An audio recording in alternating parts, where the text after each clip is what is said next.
Hi, I wanted to share with you something personal and something other than hair. Today is November 1st. November 1st to me is a bittersweet day. I'm going to explain why it's a bittersweet day. It was the day where my father's sunset date, which is the day that he passed away, and also it's the day that my son was born, which is also a blessing. So, November 1st, also, my grandmother passed away, my dad's mother, 20 something years before that. So, that's why it's a bittersweet day. November 1st is always going to be a very important date to me. And for some particular reason, it started off with my grandmother, and then my son, and then my father. My son was born between 10:30 and 11 o'clock in the morning. My dad passed away around 10:30, 11 o'clock, somewhere in there. So the numbers are so connected for this date. My father passed away, and a lot of us experience death in our lives, or a loss of a parent, or whatnot, or losing someone from cancer. My dad passed away from lung cancer, and in fact, he had a very little bit of cancer that they found. He actually passed away from the aspiration pneumonia that a lot of these cancer patients get with lung cancer. So yeah. My father was a very strong man. He was very vulnerable, although he hid it very well. My dad was very vulnerable. He just hid it. He didn't wear his heart on his sleeve as easily as I do, but my dad was a very loving person, and so that's why that day is always going to be an important day to me. I wanted to share with you guys something that I wrote my father today, and I actually found it therapeutic, and for those of you that don't know, I do write. So anyways, I wrote, "Daddy, I can feel you still here. You never left. Your presence is just a voice away. I just call on you, and I know you are there with me, and I know you were a man who served in war and had to fight tough battles in your day. For that, you wore a purple heart. I know one of the many battles, Dad, that you fought with that year in 2007 when cancer dealt you a war that at times you were winning and on some days it took over. Dad, the cancer may have won that battle that you had to fight on your own and no fellow soldiers to help assist you. All you can think of that year was how to get better for us. You kept telling the nurses, I got to get better because my family will fall apart without me. You were so much the rock for all us 6 kids, mom, and grandkids. Although you didn't get a medal, Dad, for fighting your cancer, you get a medal from your family as being the best man to fight a war that many don't win. You kept us first even as sick as you got. We were number 1, when Dad, you should have been number 1 instead. That is a true man right there, a man who is not a selfish man, a devoted and committed man, a man of great loyalty. Dad, I choke up on tears for you.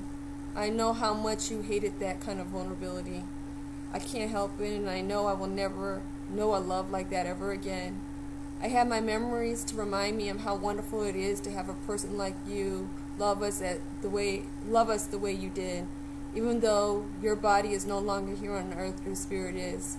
So that is what keeps us all together. Something you worried about as you were dying. I am sure I've seen it so many times on your face that year. Thank you for the countless lives you touched at St. Jude's. All the kids you supported financially when really it was too much when you had your family of your own to take care of and grandkids you loved deeply. But you knew that your grandchild would need a liver transplant one day, and that was your way of giving back. Thank you for watching over Angel last year. She finally got her liver after 8 or 9 years. And the greatest miracle, Dad, was you made it happen on your birthday. You stood so strongly next to your granddaughter and stood for her as a father figure and her strongest support system other than her parents, of course.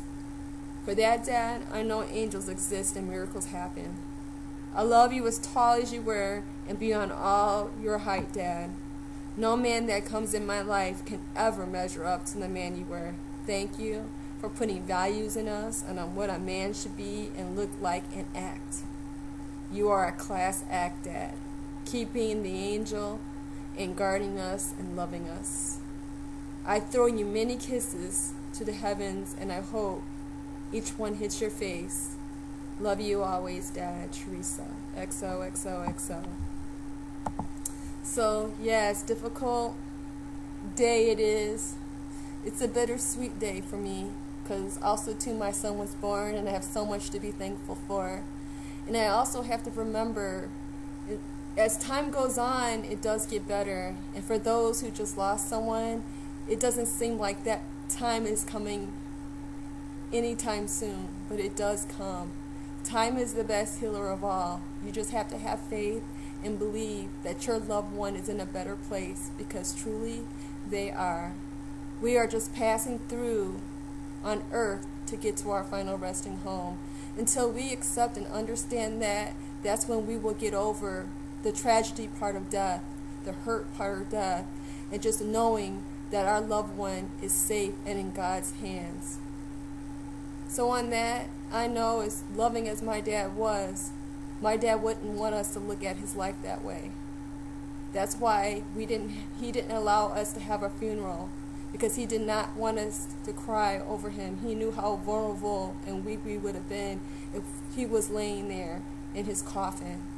So Dad chose to have a military funeral out in the sea with his 21-gun salute, being that he was 32 years served in the military, something that he loved and had a great passion for. He did what he loved best, and the only thing that he had to hold on to in the end was his career and the mark that he made on this earth. We have to remember that we are here for whatever purpose that we serve here on earth, and when that day comes, we have to embrace that.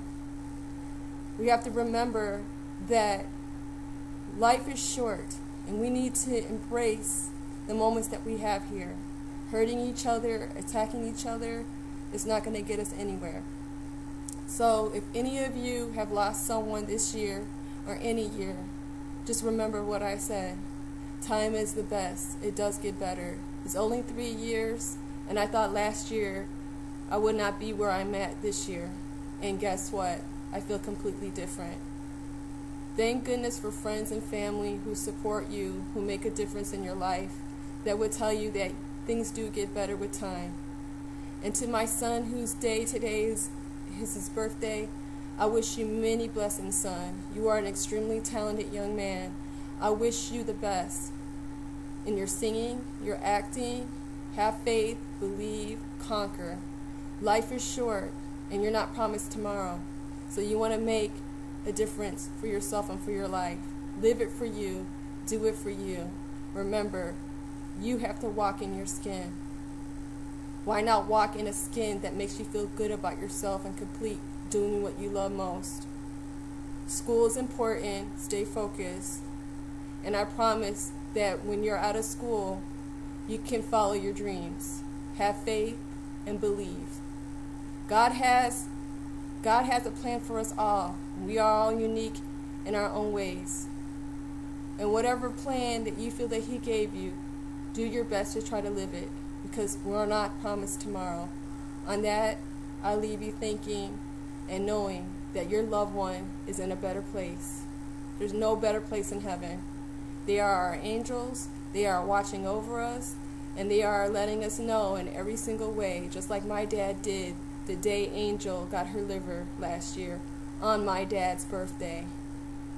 That is a blessing, and that is a miracle. Someone had to die in order for my niece to receive that liver. So on that, I leave with that family. So sorry for your loss. And I'm so glad that my dad gave back to all those kids, all those years that Angel was struggling with her liver disease.